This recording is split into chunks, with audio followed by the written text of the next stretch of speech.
Hello students, जैसा कि आप जानते हैं हम लोग जो सब्जेक्ट पढ़ रहे हैं उसका नाम है कम्युनिकेशन स्किल।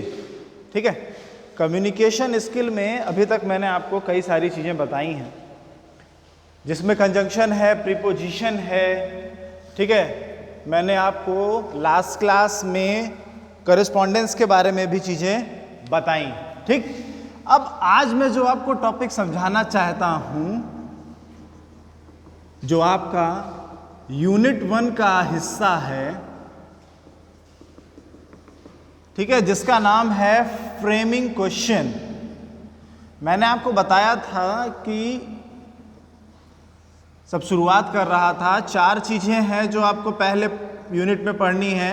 एक था प्रीपोजिशन, दूसरा था कंजंक्शन, तीसरा था फ्रेमिंग क्वेश्चन और चौथा था टेंस। तो टेंस में मैंने आपको समझाया था पहले भी और बताया है कि टेंस में आपको वर्ब फिल करने के लिए आएगा, जैसा आपके फर्स्ट ईयर के एग्जाम में भी आया था। उसकी प्रैक्टिस मैं करा चुका हूँ।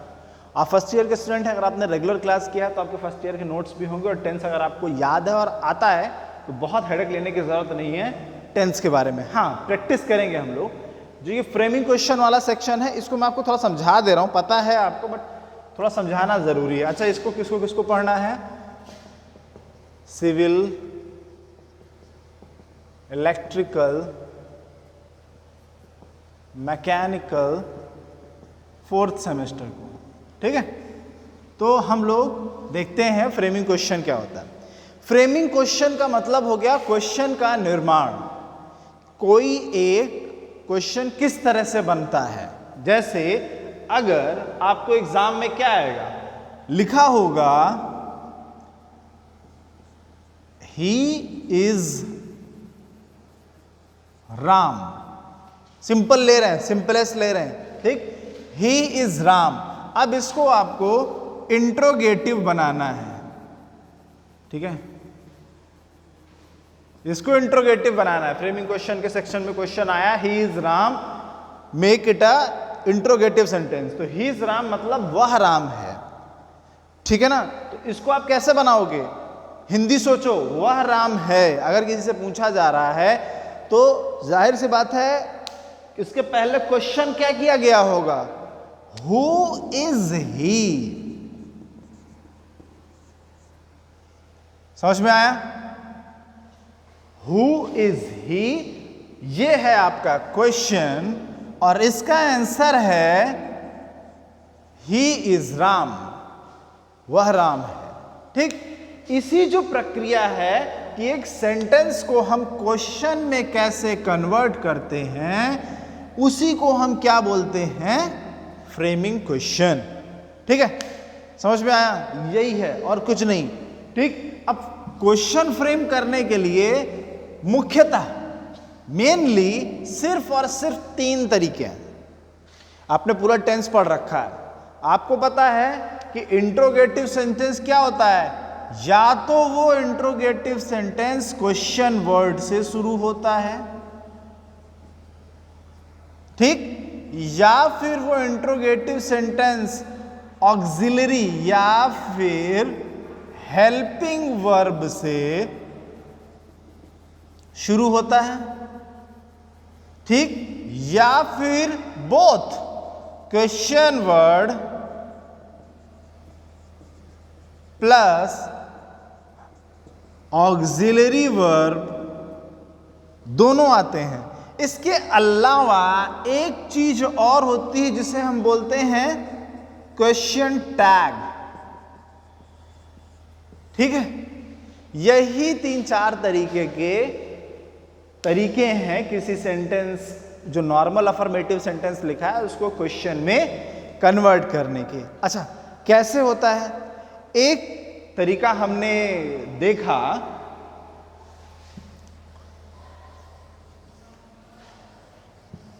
अब इसी को हम डिटेल देखते हैं।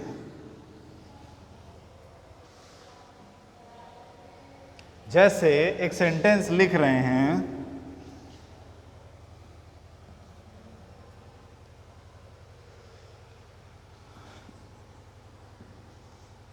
रमेश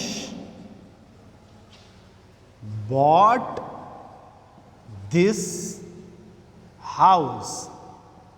रमेश ने यह घर खरीदा. ठीक, क्या करना है? सिर्फ और सिर्फ रमेश की जगह क्वेश्चन वर्ड डाल देना है. Who bought this house? समझ में आया? तो ये किस चीज का एग्जाम्पल हो गया? ये हो गया सिर्फ ऐसा सेंटेंस जिसमें क्वेश्चन वर्ड आया है. इसमें कोई हेल्पिंग वर्ब आपको दिख रहा है? नहीं दिख रहा, क्योंकि सेंटेंस में नहीं था. ये सिंपल पास्ट है, इसलिए इसमें कोई हेल्पिंग वर्ब नहीं है. अब आते हैं हम ऐसे सेंटेंसेस जो सिर्फ हेल्पिंग वर्ब से बनते हैं.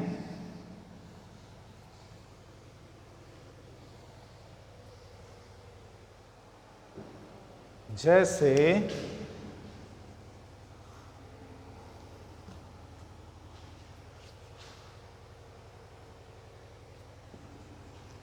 Ramesh is going two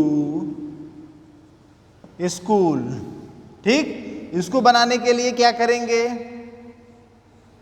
is Ramesh going to school. ये क्या है? कैसा सेंटेंस है? ये है प्रेजेंट कॉन्टिन्यूअस टेंस. क्यों? क्योंकि इज आया है, वर्ब में आईएनजी लगा हुआ है. हमने इसको क्या किया? हेल्पिंग वर्ब या ऑक्सिलरी वर्ब को आगे लगाया और इस सेंटेंस को कन्वर्ट कर दिया किसमें? क्वेश्चन वर्ड में. तो ये कैसा हो गया? ये कौन सा टाइप हो गया? ये टाइप हो गया तब जब हेल्पिंग वर्ब की हेल्प से हम क्वेश्चन बनाते हैं. ठीक है, समझ में आया? इसके बाद तीसरी कंडीशन मैंने आपको क्या बताई? मैंने आपको तीसरी कंडीशन ये बताई तब जब किसी सेंटेंस में हेल्पिंग वर्ब और क्वेश्चन वर्ड दोनों आए. इसी सेंटेंस को हम चेंज करते हैं. देखिए, Ramesh is going to school. यही था सेंटेंस ना? अब देखिए, इसको हमने चेंज किया किसमें? जिसमें क्वेश्चन वर्ड और हेल्पिंग वर्ब दोनों आए. Who is going to school. Sorry, मैं क्वेश्चन मार्क लगाना हर जगह भूल जा रहा था, बट सही है ये कि आपको क्वेश्चन मार्क लगाना है. ठीक, तो यही चीजें हैं. एक तो भाई सिर्फ सब्जेक्ट हेल्पिंग वर्ब से हमारा सेंटेंस बना, तो हमने क्या किया? सिर्फ क्वेश्चन वर्ड को डाल करके बना के देखा पहले. फिर दूसरा तरीका सिर्फ हेल्पिंग वर्ब की हेल्प से बनाया. अब इसमें क्या है? क्वेश्चन वर्ड और हेल्पिंग वर्ब दोनों आपके आ जा रहे हैं. ठीक है, अब आते हैं तीसरी चीज पर. तीसरा क्या मैंने आपको बताया? तीसरा बताया क्वेश्चन टैग. ये थोड़ा ट्रिकी है. जैसे ये हमेशा सेंटेंस के साथ इस्तेमाल होता है. जैसे can you lift this weight, और इसके आगे लिखते हैं कांट यू. तो ये जो है can't you, can you lift this weight, क्या तुम इस भार को उठा सकते हो? कांट यू, क्या नहीं उठा सकते?